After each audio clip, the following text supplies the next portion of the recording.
Bueno, un gusto saludarlos. Estamos por terminar nuestro módulo y hoy precisamente daremos continuidad a nuestra primera sesión.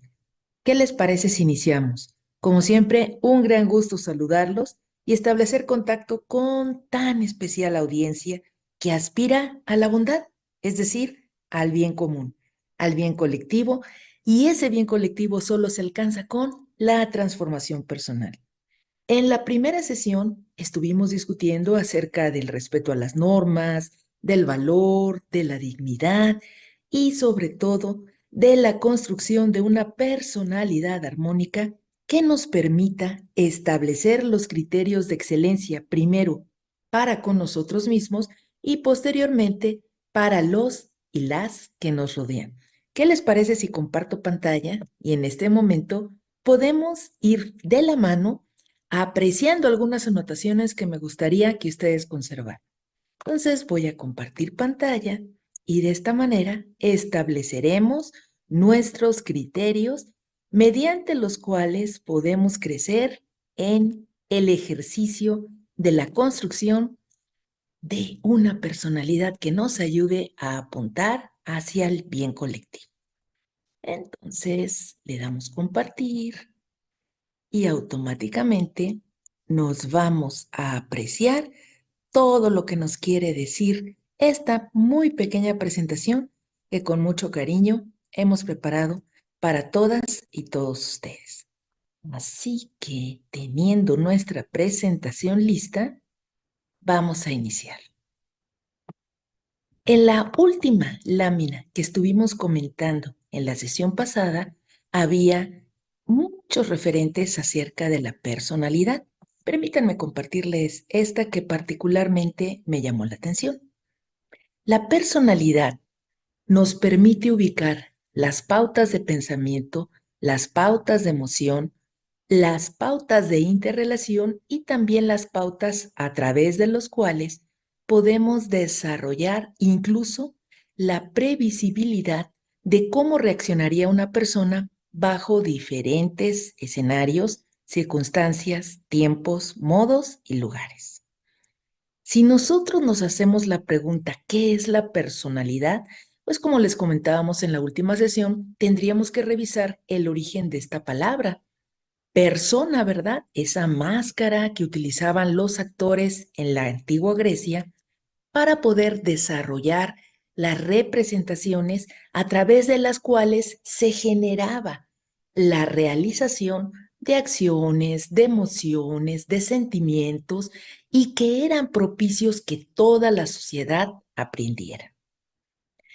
La personalidad, como acabamos de mencionar hace algunos instantes, nos proporciona las pautas de pensamiento, pero no solo eso, también nos brinda las pautas de percepción, nuestras pautas de comportamiento y lo hace de una manera, quiero subrayarlo, relativamente fija y estable. ¿Por qué relativamente fija y estable?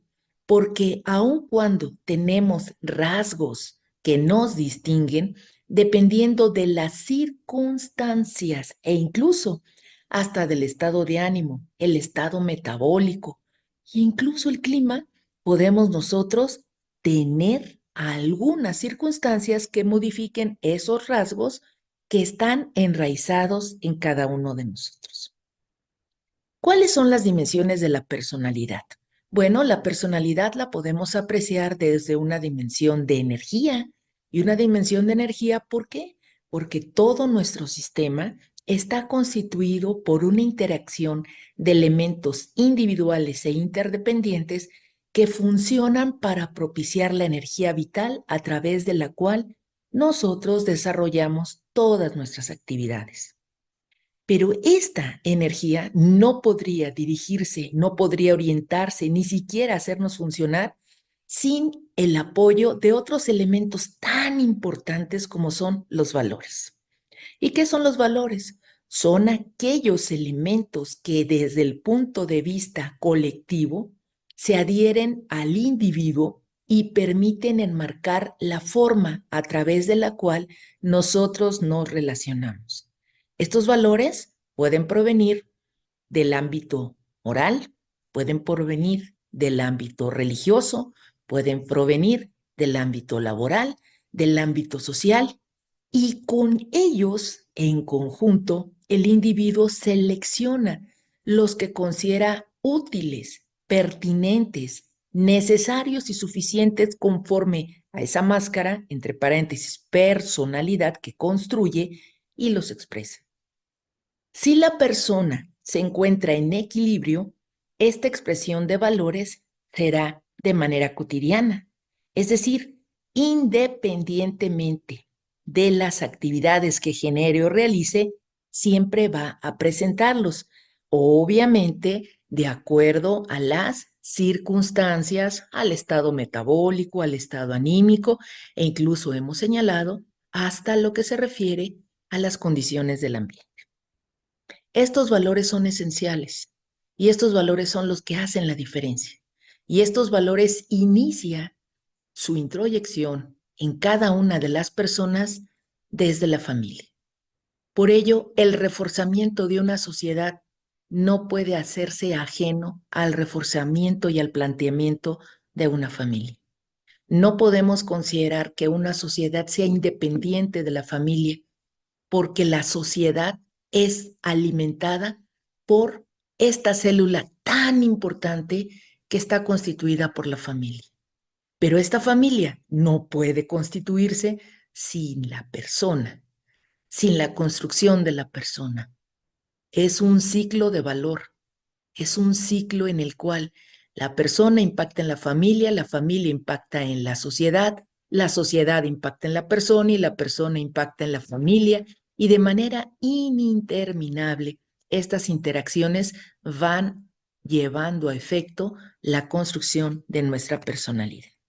Y hoy en día tenemos un gran reto, y este gran reto se llama medios de comunicación. Los medios de comunicación son formidables y gracias a ellos, a las tecnologías de la información y la comunicación, en este instante podemos estar conectados y conectadas de manera asincrónica, pero unidos, pero unidas. Y estos pueden llegar a ser el punto clave para ir transformando al individuo, a la familia, a la sociedad. Hay muchas personas que solo ven el lado oscuro o el lado negativo de algún avance. Nosotros debemos de aprender a ver el lado de bondad, el lado del bienestar y el lado mediante el cual cada uno y cada uno de nosotros puede ser agente de cambio y transmitir con nuestra forma de ser, de actuar, de pensar y de sentir que somos gente de valor. Y no porque tengamos que decirlo, sino porque lo somos. Somos gente valiosa. Y una gente valiosa solo produce pensamientos, emociones, sentimientos, sensaciones de valor. De ahí la importancia del valor para poder establecer los criterios de máxima potencia en las interrelaciones y crear personas que puedan transformar y transformarse y que hagan la diferencia hacia el sentido positivo. Esto nos lleva de la mano con la dirección. ¿Se acuerdan que en la primera sesión realizamos un pequeño ejercicio en donde poníamos a las facultades racionales superiores, ¿verdad? Al entendimiento y a la voluntad. El entendimiento nos presenta todo lo que considera útil y la voluntad, al recibir esta información, se mueve. Y este movimiento es el que nos da la dirección de nuestra vida. Si el entendimiento proporcionó elementos, conocimientos e insumos suficientemente clarificados y transparentes para dirigirnos hacia la bondad, la voluntad ocupa una de esas cualidades tan importantes como es la libertad, y la libertad va a tener la tendencia directa hacia dirigirse al bien. ¿Por qué? Porque la voluntad se dirige al bien. Estamos diseñados para dirigirnos hacia el bien. El fin último del hombre es la bondad, es el bien, es lo que lleva a la plenitud, es decir, a la felicidad. Pero si no lo sabemos, pues caminamos completamente a ciegas. Y en ese caminar a ciegas, nuestra elección, es decir, el ejercicio de nuestra libertad, se dispersa. Y al dispersarse trae como consecuencia que se agote nuestra fuerza en situaciones que nos malgastan, en situaciones que llevan a efecto la peyorización de nuestro potencial, porque el ser humano por esencia es bueno, pero no lo sabe. Y el ser humano por esencia está dirigido para ser feliz, pero no lo sabe. Y si no lo sabe, pues no puede ubicar todo ese potencial que tiene dentro para generar escenarios de bienestar. Y el bienestar es el estar bien. Y como señalamos desde nuestra primera sesión a la que he referido con mucha insistencia, el estar bien es el que estemos bien todos. Yo no puedo decir que estoy bien si hay alguien que a mi alrededor está mal. No estoy bien entonces. Muchas personas de manera egoísta consideran que están muy bien, aunque en la puerta de su propia recámara esté un hijo, una hija, una pareja, un hermano, una hermana, un abuelo, una abuela, un papá o un mamá que están mal. No podríamos estar bien si nuestro núcleo primario está mal. No podríamos estar bien si nuestros colaboradores, nuestros asociados, nuestros vecinos están mal. No podríamos. No deberíamos. Tendríamos que apoyarlos para lograr este ejercicio que les ayude a que ellos mismos descubran la bondad que llevan dentro y la bondad que pueden expresar, es decir, a la toma de conciencia. ¿Te acuerdan cuando platicamos de que las estructuras que nosotros tenemos dentro y que nos permiten interrelacionarnos las podemos clasificar en dos tipos? Una cuestión es el cerebro y otra cuestión es la mente. ¿Recuerdan la historia que contamos acerca de psique? Bien, pues en nuestra psique existe la conciencia, la preconciencia y la inconsciencia. La conciencia me lleva al aquí y a la ahora. Y este aquí y esta ahora debe de estar equilibrado entre mi preconciencia, que es lo que llevo a efecto de recordatorio, lo llamo para que esté conmigo, o la inconsciencia, que es ese closet en donde están guardados todas aquellas situaciones que me pueden dañar. Yo no puedo tomar conciencia si no tengo la claridad de quién soy. Y cuando yo logro entender quién soy, automáticamente entiendo quiénes son los que nos rodean. Y puedo entonces profundizar y en esa profundización, es decir, en esa interiorización, yo logro establecer la fuerza energética que me permite ubicar diferentes dimensiones en mi personalidad e irme transformando y transformar a quienes me rodean. Y todo esto sin olvidar que la dignidad humana es una de las características más importantes de mi conformación como persona. Por ende, toda mujer, todo hombre como persona merece ser respetado y aceptado. Y no aceptado porque yo le caiga bien o porque me caiga bien, sino por el simple hecho de ser persona. No importa, es reza una canción, ¿verdad? No importa la raza ni el color de la piel. No hay raza propiamente dicha en este momento. Se han generado estudios de los patrones genómicos que nos constituyen y se ha apreciado, y desde mi óptica, con gran alegría, que todos poseemos genes de todos. No hay una persona que tenga un gen completamente aislado, al menos que se haya estudiado. Hemos apreciado de manera contundente que somos una misma especie y que tenemos genes compartidos en mayor o en menor grado, pero compartimos genes. Y si yo me aprecio, pues aprecio el patrón genético que tengo. Y si aprecio el patrón genético que tengo, voy a descubrir que mi patrón genético lo comparto. De esta manera, podemos encontrar diferentes tipos de personalidad, ¿verdad? La personalidad que se apertura va a distinguirse por dos polaridades, como señalábamos, podemos ser o imaginativos o muy prácticos. Podemos ser interesados en la variedad o totalmente rutinarios. Podemos ser independientes o conformistas. Si nos vamos al ámbito de una personalidad escrupulosa, pues vamos a encontrar una persona súper organizada o el apuesto a lo contrario o súper desorganizada. Podemos encontrar una personalidad muy cuidadosa o una personalidad completamente descuidada. Podemos encontrar una persona disciplinada o impulsivo. Entonces, fíjense la polaridad. Si yo soy muy organizado, pues me va a fastidiar el desorden y no voy a poder entender que ese desorden es el opuesto de mi polaridad y que esa persona que es desordenada comparte conmigo la escrupulosidad, pero en el sentido inverso. Por ello la tengo que aceptar. Y tengo que aceptar que esa persona en su desorden tiene cierto orden. El cuidadoso, que vigila hasta el más mínimo detalle, su opuesto es el descuidado. Y no por eso lo voy a rechazar, porque de entrada ya sé que ese descuidado es el otro lado de mi escrupulosidad. Lo mismo los disciplinados o los impulsivos. Los disciplinados no caminan si una regla no se los indica y el impulsivo camina con o sin reglas y normalmente en contra de las reglas. Pero no quiere decir que sea contrario a mí. No, es otra expresión de un mismo rasgo que comparto con él o con ella. En el mismo sentido tenemos la extraversión. ¿Qué es la extraversión? Bueno, la manifestación hacia afuera de nuestra propia acción. Y vamos a tener personas que son extraordinariamente sociables o personas que se aíslan. O vamos a tener personas muy divertidas o personas extremadamente serias, hasta sombrías. O personas muy cariñosas, muy afectuosas o personas que son reservados, pero no quiere decir que no sean cariñosos, no quiere decir que no sean divertidos, no quiere decir que no sean sociables, sino que tienen una polaridad distinta a la mía.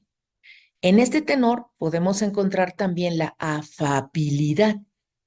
Y esto me va a permitir distinguir personas extremadamente sensibles o personas que nosotros las apreciamos como extremadamente crueles, personas muy confiadas o personas extremadamente suspicaces, es decir, que sospechan de todo, personas muy serviciales o personas muy poco cooperativas. ¿Son malas por ser diferentes a mi persona? ¿Son deleznables por no pensar, hacer, sentir o decir con la sociabilidad, la confianza o con el servicio que yo realizo? No, simplemente están expresando un grado de afabilidad contrario al mío. Y bueno, llegamos a una personalidad, llamémosle, valga la redundancia, neuroticismo, en donde hay una persona que está completamente calmada, pero hay otra que está sumamente ansiosa. Hay una persona que es muy segura y hay personas que son muy inseguras. Hay personas que siempre están satisfechos con lo que tienen y consigo mismo y hay personas que nunca están satisfechos. ¿Siempre vamos a ser así? Puede ser por las circunstancias, por el estado metabólico, por el estado de ánimo, por el estado ambiental o por la suma de todos, pero no vamos a estar de alguna manera juzgando al que es diferente a mi forma de expresarse. No puedo, porque en algún momento, aunque yo sea muy sociable, puedo caer en situaciones de tristeza. O aunque algún sea yo muy organizado, por alguna circunstancia a lo mejor desorganizo. O que pueda yo ser extremadamente cuidadoso y por alguna circunstancia a lo mejor me descuido. Y eso me va a llevar a tener conflictos conmigo mismo si no entiendo que tengo derecho a fallar. Y se ha demostrado hoy en día que cuando una persona falla, que cuando fallamos, nosotros expandimos nuestro potencial de desarrollo y nuestro crecimiento. Con esto no quiero decirles que vamos a fallar todos los días, no, pero que podemos fallar y que en esa falla podemos reconocer la gran importancia que tiene para todas y todos nosotros el ejercicio de la restitución o de la reingeniería de nuestros propios actos. Dejo de compartir un momentito y vamos a apreciar entonces qué está sucediendo a nuestro alrededor. ¿De qué manera puedo yo establecer las características de mi personalidad en comparación con las otras situaciones que se están brindando? Entonces, fíjense bien, si alguien es cuidadoso y alguien es descuidado, están compartiendo algo. Si alguien es ordenado y alguien es desordenado, están compartiendo algo. Si alguien es muy sociable o alguien es muy aislado, están compartiendo algo. Entonces, en la medida en que empecemos a considerar que el otro o la otra comparte algo conmigo, es que tiene algo de mí y yo tengo algo de él, pero existen diferentes expresiones y estas diferentes expresiones son las que nos permiten llegar a la diversidad. Y esta diversidad es la que nos hace únicos e irrepetibles. Fíjense que esa frase yo no la creía mucho. Desde que era pequeña le escuchaba, eres único y irrepetible, eres único, irrepetible, eres único, irrepetible. Tuvieron que pasar muchos años para que conociera las magnificencias de la genética y pudiera entender que realmente lo somos. Tenemos un patrón numérico que es muy peculiar, es irrepetible, podrá tener grandes semejanzas y quiero que desde ahora lo sepan. hermanas y hermanos son los seres más semejantes a nosotros, ni siquiera nuestros padres, genéticamente hablando. Y a veces es triste apreciar que entre hermanas y hermanos existe gran distancia cuando son los seres más parecidos a nosotros, más parecidos genéticamente a nosotros. ¿Ok? Entonces, esta construcción de la personalidad no es ajena al ambiente, no es ajena a los valores, no es ajena a la energía metabólica, no es ajena, sobre todo, a los valores, a la trascendencia de cada sujeto. Espero que vayamos muy bien. Voy a seguir adelante con el compartir de nuestra presentación. Bien, pues de esta manera todos poseemos algo de todos, querramos o no reconocerlo. A veces somos un poquito descuidados, o a veces son un poquito aislados, o a veces somos un poquito suspicaces, o a veces somos un poquito insatisfechos, o a veces somos un poquito conformistas, o lo contrario. Pero eso no quiere decir que estemos mal, simplemente son diferentes expresiones de nuestro ser. Vamos a tratar de encontrar cuál es el equilibrio, te dejo de compartir nuevamente, y vamos a establecer cuáles son las condiciones con las que yo puedo desarrollar mejor mi personalidad. Y recuerden que este desarrollo mejorado de la personalidad va a partir del carácter. Así que vuelvo a compartir pantalla para que podamos estar en sintonía y establecer algunas características que requiero que ustedes tengan la bondad de apreciar. Así que comparto pantalla y en este momento ya tenemos la posibilidad de acercarnos a nuestra pantalla y apreciar. Ya habíamos dicho que el carácter es lo que modula el temperamento. Entonces, ¿cómo lo definimos? Permítanme poner en grande la diapositiva para que lo puedan ustedes apreciar mejor. Bueno, pues el carácter es el conjunto de reacciones y hábitos de comportamiento que se han adquirido durante la vida y que dan la especificidad al modo de ser individual. Es decir, con el temperamento y las aptitudes configuran la personalidad de un individuo. ¿Tiene disposiciones permanentes? Sí. ¿Tiene disposiciones profundas? Sí. Difícilmente modificable, difícil pero no imposible, porque lo vamos a ir construyendo.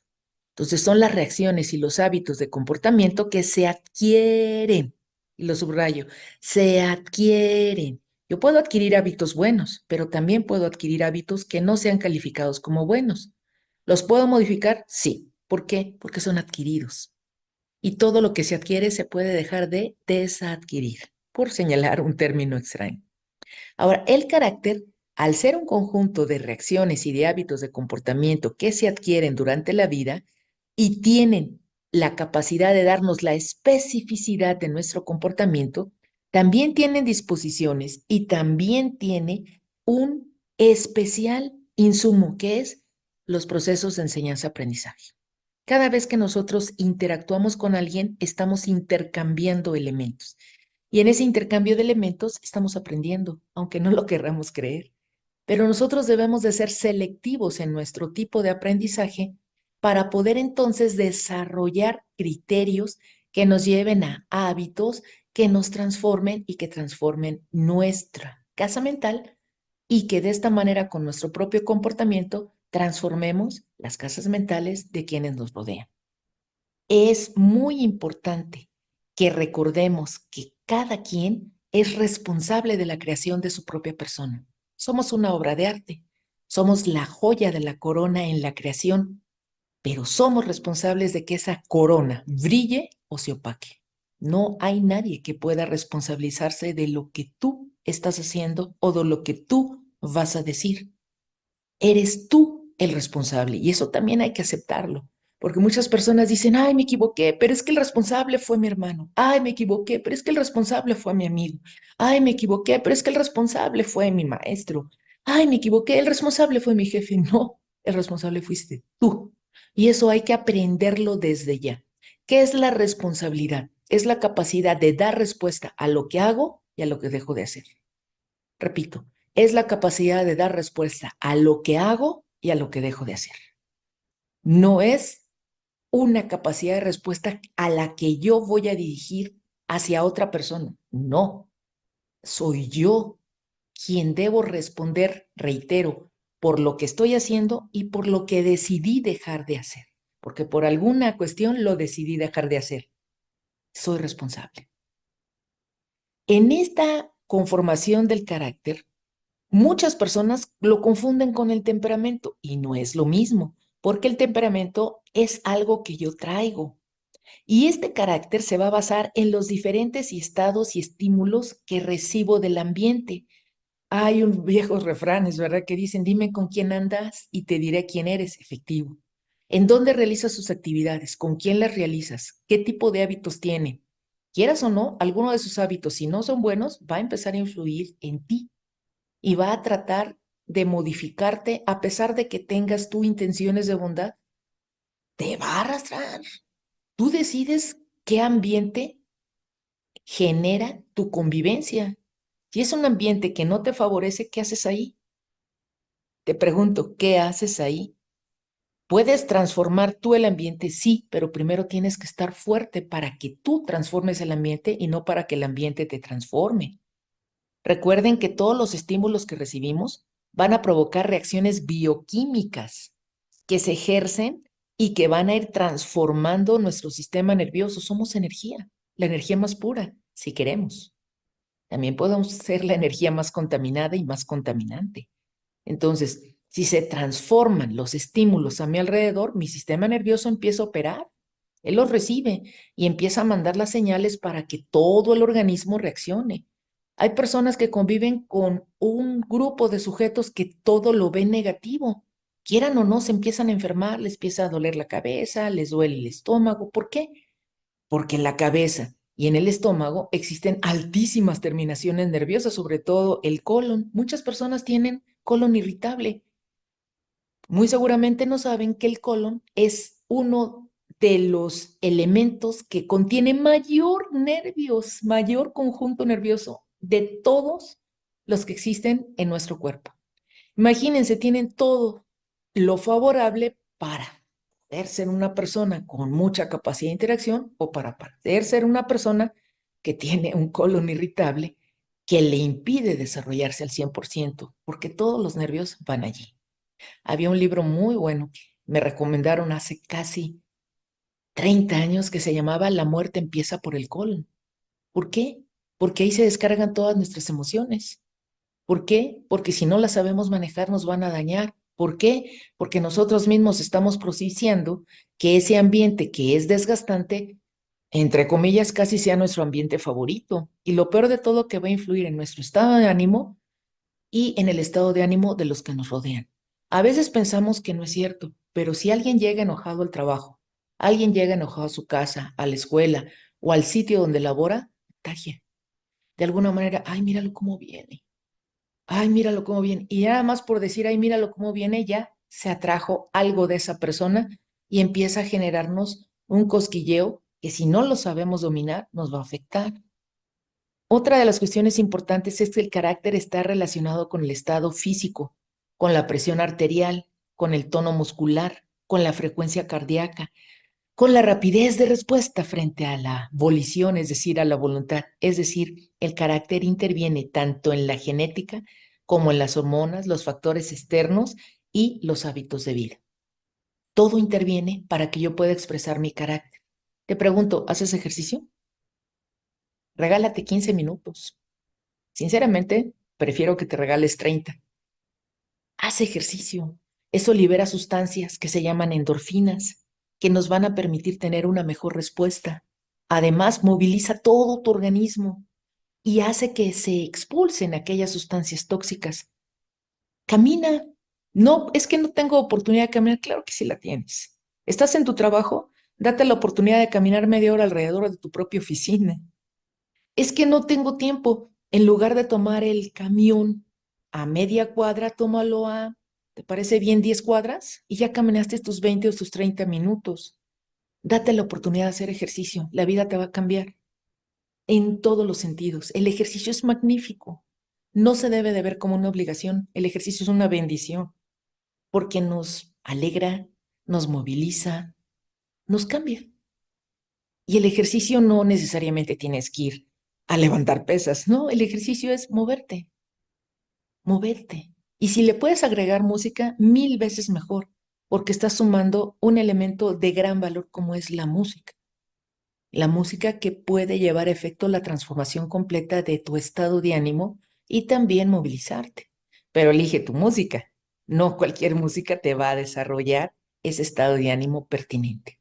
Al principio, hace algunos 20 años, decían que el Mozart era el más importante para poder generar situaciones de crecimiento, desarrollo intelectual en los niños. Hoy en día no lo niegan, pero dicen que no es el único, que hay algunas otras capacidades musicales que si a nosotros nos agradan, aun cuando no sean Mozart, pueden generar este mismo efecto. Así que te invito, ve qué música te alegra, ve qué música transforma completamente tu entorno mental, ve qué música te llega al corazón. Esa música es la que a ti te hace bien. Así como hay definitivamente sabores que nos agradan, aromas que nos agradan, lo mismo es la música y va a ayudar mucho en la conformación de tu carácter. Entonces, este tipo de cualidades que obtenemos con el carácter no se modifican, pero se pueden regular o encauzar según sean las necesidades. El carácter en sí mismo es uno de los mejores factores que va a permitir revelar el trabajo que tú estás haciendo en tu propia persona. Y bueno, pues esta diapositiva la habíamos mostrado en la primera sesión, ¿verdad? Desempeñamos definitivamente muchísimos roles. Puedo ser profesora, puedo ser alumna, puedo ser mamá, puedo ser hija, puedo ser tía, puedo ser sobrina, puedo ser prima, puedo ser amiga, puedo ser colaboradora, pero siempre con el mismo carácter. ¿Para qué? Para que tenga yo una personalidad definida. Y todo esto parte del conocimiento, ¿verdad? El conocimiento es esencial, porque el conocimiento me abre el camino hacia la creación de un estado de felicidad. ¿Y de qué manera esta personalidad y este carácter se suma? Ya sabemos que la personalidad es el conjunto de cualidades psicológicas que me conforman como sujeto, como persona. Obviamente van a ser heredadas, van a ser adquiridas y van a ser únicas, como ya lo señalamos. Heredadas por parte del temperamento, adquiridas por parte del carácter, pero como soy yo quien las adquiero, son únicas. La personalidad y el carácter nos van a hacer referencia a cómo nos relacionamos con las personas, cómo interactuamos y cómo aceptamos las leyes de la convivencia social, porque personalidad y carácter son la base. Recuerda que el temperamento lo estás modelando con el carácter y temperamento más carácter me da personalidad. Entonces, los factores externos a los que se somete el individuo durante su desarrollo constituyen el carácter y por ende apoyan a la personalidad. Y básicamente esta personalidad es una aceptación y es una acepción de unidad. ¿Por qué? Porque si está equilibrada, va a permitir resolver y enfrentar los problemas de forma muy particular. ¿El carácter se queda igual siempre? No, definitivamente no. No nacemos con un carácter definido. Este se va a desarrollar y esa es una gran ventaja porque si nuestro carácter es anómalo, lo puedo transformar. Depende de mis relaciones sociales, depende de las condiciones en las que vivo conmigo mismo y con los individuos que me rodean. Y las diferencias son las que nos van a permitir enfrentar lo que nos viene en nuestro día a día. ¿Ok? Entonces, gran parte de estas características nos van a permitir enfrentar, formar y modificar y sobre todo a establecer relaciones armoniosas con todos nosotros. Dejo de compartir un momentito y los voy a invitar a una pequeña reflexión. Les doy un minuto para reflexionar qué pasa con su carácter. Un minuto, por favor.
Muy bien, pasó nuestro minuto y es ahora el momento de continuar. ¿Y cómo voy a continuar? Bueno, pues te voy a invitar a ver un pequeño video que te va a ayudar mucho, que te va a transformar.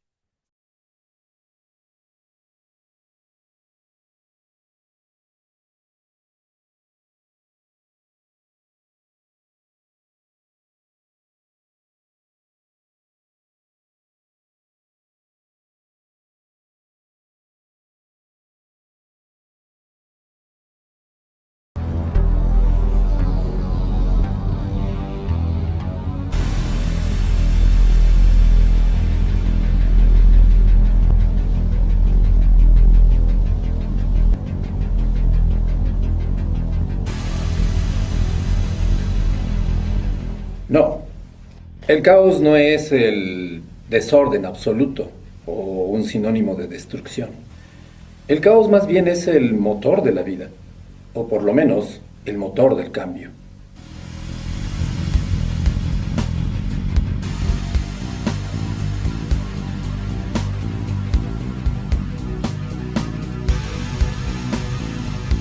La teoría del caos es un nuevo y emocionante terreno de la investigación científica. Hoy se considera como uno de los aportes más notables desde el advenimiento de la teoría cuántica a principios del siglo XX. El caos es un fenómeno dinámico. Ocurre cuando algo cambia, aunque también se le puede considerar como el motor o preámbulo del cambio. Hesíodo, un filósofo griego, escribió la Teogonía, un poema donde afirma que antes de la Tierra y todo lo estable, existió el caos. Cosmogonía. En primer lugar, existió el caos. Después, Gea, la de amplio pecho. Sede siempre segura de todos los inmortales que habitan la nevada cumbre del Olimpo. En el fondo de la tierra, de anchos caminos, existió el tenebroso Tártaro. Por último, Eros, el más hermoso entre los dioses inmortales, que afloja los miembros y cautiva de todos los dioses y todos los hombres el corazón y la sensata voluntad en sus pechos. Del caos surgieron Erebo y la negra noche. De la noche a su vez nacieron el éter y el día, a los que alumbró preñada en contacto amoroso con Erebo. Los antiguos griegos aceptaban que el caos precede al orden, que el orden proviene del desorden.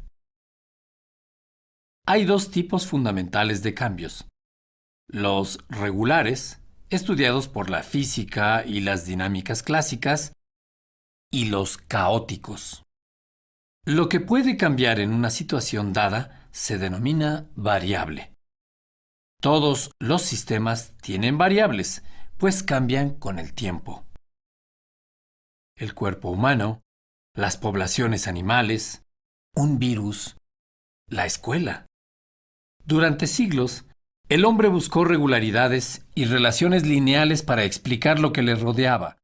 Así, describió muchos fenómenos como sistemas deterministas, caracterizados por ser predecibles y estables. El desarrollo de los sistemas deterministas permitió el avance en las ciencias clásicas, como la mecánica. Por lo contrario, el caos es la ocurrencia de sucesos aperiódicos y aparentemente aleatorios en un sistema determinista. En el caos hay orden, y en el orden yace el caos. Muchos fenómenos en la naturaleza no pueden ser considerados ni regulares ni estables. Fue necesario acudir a la noción de sistemas caóticos, no lineales ni deterministas. Un sistema caótico es aquel en el cual no es posible determinar con precisión el resultado de las dinámicas que ocurren en su seno. Dinámicas que resultan impredecibles dada la intervención de fenómenos como la retroalimentación o feedback. Para entender el caos, es imprescindible la retroalimentación o feedback, una característica de cualquier sistema en el que la salida o resultado afecta a la entrada del sistema, alterando así su funcionamiento. El caos se presenta en los sistemas llamados complejos y puede ser considerado como un vaivén constante entre la estabilidad y el desorden, una especie de equilibrio dinámico. Y esta perpetua inestabilidad es la que propicia que el propio sistema se adapte o genere nuevas respuestas a su entorno. A Edward Lorenz se le asocia con la idea del efecto mariposa. En 1972 presentó un artículo en un congreso en Washington con el título "Does the flap of butterfly wings in Brazil set off a tornado in Texas?" ¿Puede el aleteo de una mariposa en Brasil generar un tornado en Texas? En realidad, Lorenz nunca contestó la pregunta, pero su conferencia representó un emblema para la teoría del caos. El químico belga Ilya Prigogine es uno de los pioneros de la teoría del caos.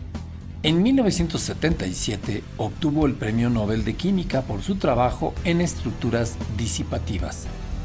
Demostró que las condiciones que dan lugar a estructuras están lejos del equilibrio. Los sistemas biológicos o sociales son abiertos, por lo que considerarlos en términos mecánicos no funcionaría. La mayor parte de la realidad no es estable, sino llena de desorden y cambios perpetuos. Para entender la teoría del caos hay que considerar dos antecedentes muy importantes que surgen en campos distintos de la ciencia, pero que se enuncian con toda claridad en dos propuestas teóricas que ambas hunden sus raíces profundamente en la biología. La primera es la multirrelacionalidad, que es retomada y ampliada por la teoría general de sistemas de von Bertalanffy, y la segunda es el pensamiento ecológico, que retoma muy bien Edgar Morin. En el caso de la multirrelacionalidad, es conveniente hacer lectura rápida de un pequeño párrafo que hemos extraído de la obra de von Bertalanffy. Dice así: consecuencia de la existencia de propiedades generales de sistemas es la aparición de similaridades estructurales o isomorfismos en diferentes campos. Hay correspondencias entre los principios que rigen el comportamiento de entidades que son intrínsecamente distintas. Por su parte, este asunto de la multirrelacionalidad, retomado en este caso por Morin y por supuesto utilizado por otros expertos, como es el caso de Luhmann o el propio Bertalanffy, es esta noción de sistema que enuncia de manera muy clara Morin, cuando dice: la realidad es un sistema compuesto a su vez por varios sistemas, y cada sistema se organiza a sí mismo en íntima interacción e interrelación con otros sistemas dentro de un medio ambiente social o natural. Tenemos así que este concepto de sistema es central para poder entender la teoría del caos, porque es uno de los antecedentes teóricos más poderosos. Tenemos así que un sistema está compuesto por un conjunto de individuos, elementos o integrantes, usualmente denominados agentes, que cumplen con tres de las siguientes condiciones. La primera: todos los agentes están interrelacionados entre sí en grados e intensidades diversos. El segundo: el comportamiento de cada integrante afecta el comportamiento del todo a partir de reglas sencillas de operación. El tercero: la forma en que ocurre la afectación del todo por parte de algún integrante o algún agente depende a su vez, por lo menos, de la participación de alguno de los otros agentes del sistema. Con esto último se quiere hacer énfasis en que un solo agente no puede alterar al todo o al sistema en su conjunto. En este asunto del pensamiento ecológico, que vale mucho la pena rescatar de Edgar Morin, en una obra que se llamó Educar en la Era Planetaria, enunciada de la siguiente manera, esta obra decía que, de acuerdo con estos 7 principios, esta educación en la era planetaria permite mantener la cabeza bien puesta en una época en donde hay grandes y graves cambios que debe enfrentar la humanidad. Estos principios que recomienda Edgar Morin para guiar los procesos de aprendizaje de los individuos son los que siguen. Tenemos como primer elemento, primer principio, el denominado sistemático o sistémico u organizacional. El segundo es el principio hologramático, o aquel que hace referencia al todo y las partes, que también se denomina fractal. El tercer principio es el del círculo retroactivo, es decir, ninguna relación es lineal. El cuarto es el principio recursivo o de la autoorganización. El quinto es el principio de la autonomía-dependencia, es decir, nada está desconectado de nada, todo está absolutamente interconectado, y este lo denomina Edgar Morin como el principio de la autoecoorganización. El sexto es el principio dialógico que habla de la complementariedad y de lo antagónico, es decir, todo siempre tiene un complemento o un antagónico. El séptimo es el principio de la reintroducción del sujeto cognoscente en toda forma de conocimiento. Este último principio rescata otros aportes en otros campos del conocimiento, como sería el constructivismo. El sujeto, al observar, está cambiando la realidad que observa. El sujeto es parte del propio sistema, no puede extraerse o mantenerse ajeno al mismo. En fin, que de estos 7 principios que hemos destacado, que hemos enunciado rápidamente, conviene destacar particularmente el primero, el principio sistémico u organizacional, que está relacionado con una suerte de pensamiento ecológico, donde un pequeño estímulo puede generar grandes cambios. Este primer principio permite relacionar el conocimiento de las partes con el conocimiento del todo y viceversa, lo cual permite inferir que el todo es más que la suma de las partes. Según este principio, la realidad es un sistema compuesto a su vez por muchos sistemas que a su vez están íntimamente relacionados y además mantienen una muy dinámica interrelación, que es lo que da vigencia a toda esta suerte de ecología de sistemas.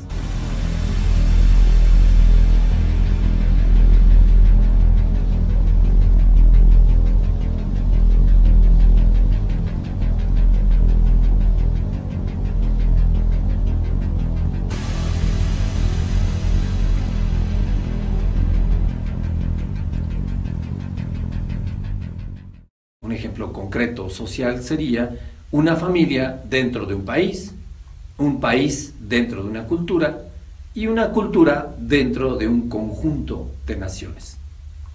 Este sería un ejemplo muy claro de un sistema social.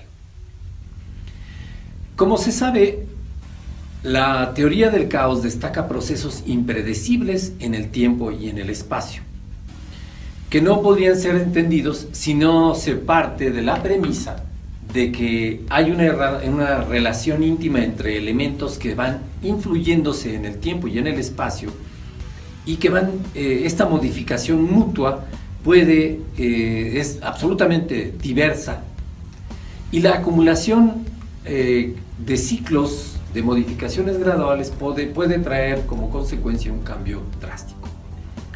Así, la clásica metáfora del aleve aleteo de una mariposa en algún lugar del planeta, que puede desencadenar un tifón en sus antípodas, solo puede comprenderse como una cadena de eventos causales multifactoriales que al encadenarse pueden modificarse mutuamente de manera drástica y a su vez desencadenar efectos o resultados absolutamente impredecibles en el tiempo. Otro fenómeno fundamental para comprender cómo una mínima varianza en la entrada de un sistema dado puede desencadenar fenómenos o efectos catastróficos a la salida del mismo sistema es la comprensión del feedback o retroalimentación.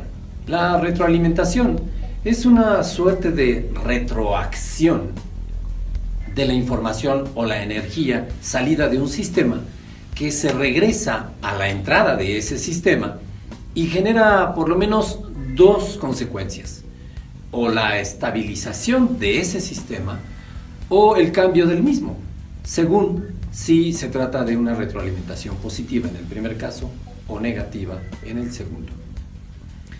Presente en múltiples ciclos encadenados de un proceso, la retroalimentación puede generar cambios graduales en alguna fase del mismo que tarde o temprano llevarán al sistema hacia una estabilización mortal o hacia un dinámico caos. Estas son algunas breves ideas para tratar de comprender el valor que tiene esta teoría del caos en la comprensión de fenómenos de todo tipo en la época actual.